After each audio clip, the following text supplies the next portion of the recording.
Oke, Assalamualaikum warahmatullahi wabarakatuh. Oke, selamat pagi anak-anak. Hari ini kita akan melanjutkan pelajaran kita yaitu tentang kerangka bangun ruang sisi datar. Untuk kerangka berarti nanti hubungannya dengan apanya? Dengan rusuk-rusuk dari bangun ruang sisi datar. Di sini sudah ada 4 bangun ruang sisi datar yaitu kubus, balok, prisma, dan limas. Oke, kita mulai dari yang pertama, yaitu yang kubus dulu. Masih ingat di kubus? Kubus itu adalah suatu bangun ruang yang memiliki sisi atau rusuk yang sama panjangnya. Di sini panjangnya sama semua ya. Oke, kita misalkan panjang rusuknya adalah S. Maka untuk mencari panjang kerangka dari kubus, kita misalkan panjang kerangkanya adalah PK. Panjang kerangka dari kubus sama dengan, karena rusuknya ada berapa untuk kubus? Ada 12. Jadi panjang kerangka bisa dicari dengan 12 dikalikan S atau kita singkat dengan 12S. Ini adalah panjang kerangka dari kubus 12S. Kita lanjutkan untuk balok. Masih ingat di pelajaran sebelumnya untuk balok terdiri dari panjang, lebar, dan tinggi. Bisa dilihat di gambar bahwa untuk panjang ini, untuk rusuk yang di depan yang kita misalkan T, ada yang sama dengan di sini, yaitu yang di sebelah depan ini, belakang, atasnya ada 4. Untuk lebar juga sama, sebelah sini, atasnya, sebelah kiri juga berpasangan. Kemudian untuk tinggi juga sama, ada 4, yangnya 1, 2, 3, 4. Jadi untuk mencari panjang kerangka yang berarti kita menjumlahkan semua dari panjang rusuk-rusuknya. Karena masing-masing panjang ada 4, lebar ada 4, tinggi ada 4, maka kita bisa tuliskan panjang dari kerangka sama dengan 4 kali dari panjang tambah lebar tambah tinggi. Nah, ini untuk mencari panjang kerangka. Ya, yang perlu diingat, mencari panjang kerangka adalah menjumlahkan dari panjang rusuk-rusuknya. Oke, kita lanjutkan yang ketiga yaitu prisma. Kita ambil sampel di sini adalah prisma segitiga. Prisma segitiganya kita ambil segitiga, boleh apa saja boleh, yang penting prisma segitiga dulu ya. Prisma segitiga untuk panjang kerangkanya bagaimana? Kita lihat di sini, panjang kerangka di sini ada rusuk dari segitiga, segitiga di alas dan segitiga ditutup, dan ada rusuk yang merupakan penghubung antara alas dengan tutup. Rusuk ini kita namakan tinggi. Jadi nanti untuk seterusnya, untuk rusuk yang menghubungkan antara alas dengan tutup, ini merupakan tinggi dari prisma. Dan di sini, tinggi yang di sini dan di sini, panjangnya adalah sama semua. Untuk panjang kerangkanya bagaimana? Kita menjumlahkan rusuk-rusuknya. Untuk alasnya berarti ada 2. Ada alas dengan tutup karena besarnya pasti sama, alas dan tutupnya. Panjang kerangka yang pertama adalah keliling alas. Kita singkat KA, karena ada alas dan tutup berarti 2 kalinya. 2 kali keliling alas bagian sini. Ini alas, ini juga kita anggap sama. Jadi 2 kali keliling alas ditambah N kali T. T-nya adalah penghubung antara alas dengan tutup atau tingginya tadi. Kalau prismanya seperti yang digambar prisma segitiga, berarti nanti N-nya ada 3. 1, 2, 3. Nanti kalau prismanya segi 4, segi 5, berarti nanti menyesuaikan. Kalau segi 4, N-nya 4, segi 5, berarti nanti T-nya juga ada 5. Jadi untuk panjang kerangka dari prisma adalah 2 kali keliling alas ditambah N kali T. Selanjutnya yang terakhir adalah limas. Kita lihat limas hampir sama dengan prisma. Coba kalian lihat gambarnya. Apa yang membedakan prisma dengan limas? Untuk prisma ada alas dan tutup, untuk limas hanya ada alas saja. Untuk rumusnya sama dengan yang prisma, yang membedakan panjang kerangkanya karena hanya punya alas, berarti dia tidak dikalikan 2. Kalau di sini kita kalikan 2, di sini hanya keliling alas ditambah N kali T. Saya percaya sudah paham untuk keliling alasnya ya. Tinggal dijumlahkan alasnya, menyesuaikan nanti kalau gambar di sini segi 4 berarti dijumlahkan semua rusuk dari segi 4. Kalau segi 5 berarti nanti 5-5-nya dijumlahkan. Dan yang saya pertegas di sini adalah N kali T. T-nya yang mana? Untuk limas T-nya adalah di sini.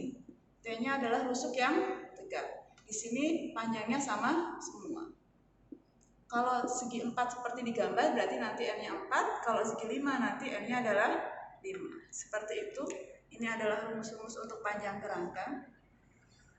Untuk contoh soalnya bagaimana? Contoh kita ambil dari kubus dulu yang pertama. Kita misalkan kita akan membuat sebuah kubus dengan panjang rusuknya atau panjang sisinya, contohnya adalah 10 cm. Berapa panjang kawat minimal yang diperlukan jika kita akan membuat kerangka kubus ini? Karena sisinya atau rusuknya 10 cm, sesuai dengan rumus ini, panjang kerangka sama dengan 2 dikalikan dengan 10, sama dengan 120 cm. Jadi panjang kawat minimal yang dibutuhkan untuk membuat kubus ini adalah 120 cm. Oke, kita lanjutkan untuk yang balok. Kita misalkan ada balok, panjangnya adalah 10 cm, lebarnya adalah 4 cm, tingginya kita buat 6 cm. Kita cari ya, jika kita akan membuat kerangka balok dengan ukuran seperti ini, kita bikin sebuah kerangka hanya satu, jika satu berarti kita masukkan ke rumusnya, panjang kerangka dari balok atau kawat minimal yang kita perlukan untuk bikin ini berapa sih?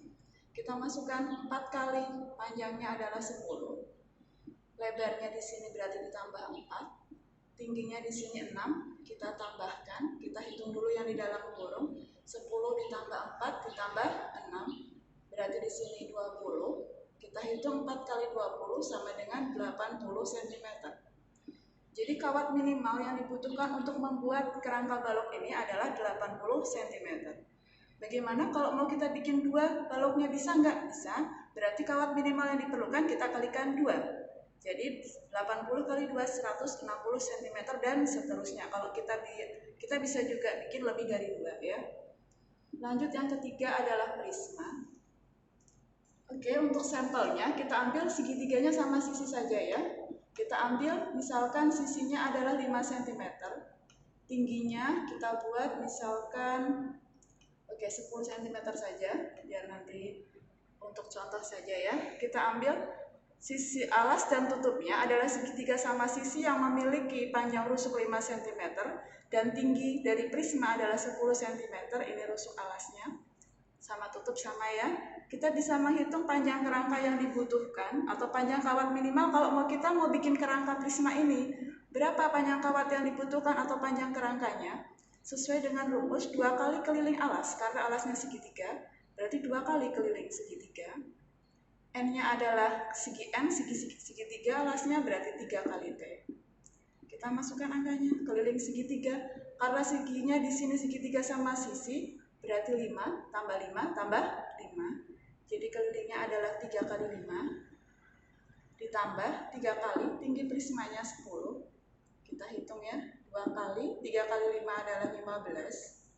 3 kali 10 30.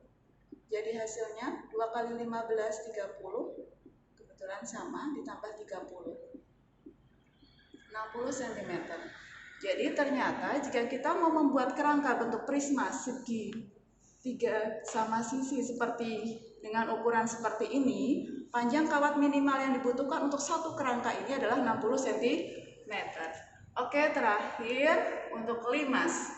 Kita ambil sampel alasnya adalah segi 4 sama sisi atau persegi ya. Kita ambil angkanya misalkan biar mudah kita ambil 4 cm saja alasnya, rusuknya atau sisinya berukuran 4 cm. Untuk tinggi rusuk tegaknya berapa ya? Kita ambil 10 saja ya, 10 cm. Untuk panjang kerangka atau kawat yang diperlukan jika kita akan membuat kerangka limas dengan ukuran seperti ini, berapa panjang kawat minimal yang dibutuhkan? Kita masukkan ke sini. Panjang kerangkanya sama dengan, karena hanya punya alas tidak punya tutup, diingat-ingat ya, limas lancip seperti piramid.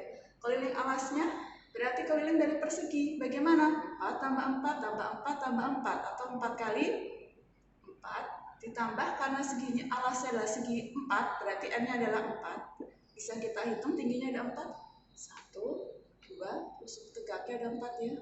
4 kali T, 4 kali 10 dimasukkan 4 kali 4 16, 4 kali 10 40. Kita jumlahkan 56 cm. Jadi untuk membentuk satu kerangka limas dengan ukuran seperti ini, kita membutuhkan kawat minimal panjangnya adalah 56 cm. Kalau mau bikin 2 kerangka limas bagaimana? Kalikan 2. Bikin 3 bagaimana? Kalikan 3 dan seterusnya. Begitu ya. Sekian untuk penjelasan tentang panjang kerangka kali ini. Terima kasih, semoga bermanfaat.